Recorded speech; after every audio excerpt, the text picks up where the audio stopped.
माघ महात्म्य 15वां अध्याय। दत्तात्रेय जी कहने लगे कि हे राजन, प्रजापति ने पापों के नाश के लिए प्रयाग तीर्थ की रचना की।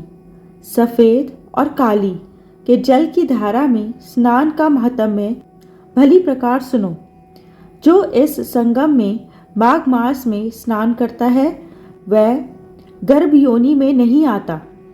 भगवान विष्णु की दुर्गम माया माघ में प्रयाग तीर्थ पर सब नष्ट कर देती है। माघ मास में प्रयाग में स्नान करने से मनुष्य अच्छे भोगों को भोगकर ब्रह्मा को प्राप्त होता है। माघ मास तथा मकर के सूर्य में जो प्रयाग में स्नान करता है उसके पुण्यों की गिनती चित्रगुप्त भी नहीं कर सकता।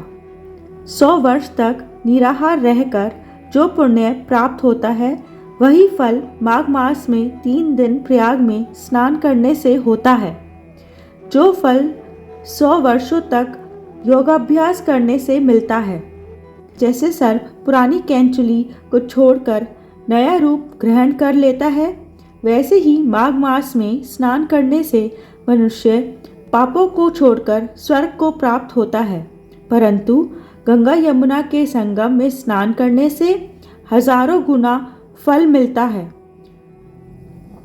हे राजन, जिसको अमृत कहते हैं वह यह त्रिवेणी ही है।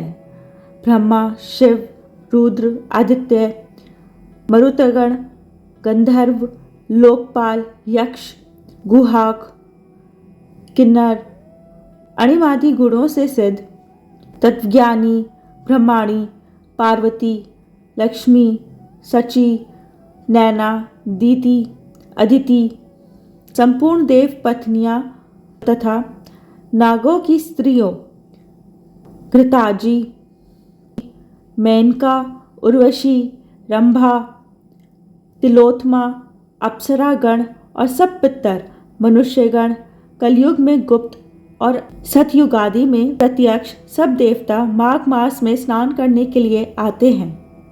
इन दिनों माघ मास में प्रयाग में स्नान करने से जो फल मिलता है वह ईश्वर ही कह सकता है।